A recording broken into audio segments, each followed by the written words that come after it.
السلام علیکم۔ کراچی میں تیز رفتار گاڑی نے موٹر سائیکل سواروں کو کچل ڈالا، بائک سوار خون سے لہو لہان ہو گئے، تہلکہ خیز مناظر سامنے آ گئے۔ کیا آپ حالات حاضرہ سے آگاہی حاصل کرنا چاہتے ہیں؟ خبر کے پیچھے چھپے اصل حقائق جاننا چاہتے ہیں تو ابھی سبسکرائب کیجئے جلمل پاکستان کو اور ساتھ ہی گھنٹی کے نشان پر کلک کر دیں۔ آپ کو بتاتے چلیں کہ کراچی میں نامعلوم گاڑی نے موٹر سائیکل سوار نوجوانوں کو ٹکر مار دی، جس کے نتیجے میں ایک جاں بحق دوسرا شدید زخمی ہو گیا ہے۔ ٹریفک کا افسوسناک حادثہ کراچی کے علاقے فیڈرل انڈسٹریل ایریا میں پیش آیا، جہاں نامعلوم تیز رفتار گاڑی آگے جانے والے موٹر سائیکل سے ٹکرا گئی۔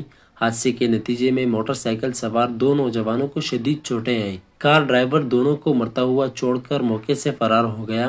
زیادہ خون بہنے کی وجہ سے ایک موقع پر دم توڑ گیا، جبکہ دوسرے کو ریسکیو ٹیم نے زخمی حالت میں اسپتال منتقل کر دیا، جہاں اسے طبی امداد دی جا رہی ہے۔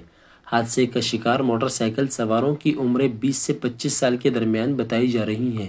پولیس نے ملزم کی تلاش شروع کر دی ہے۔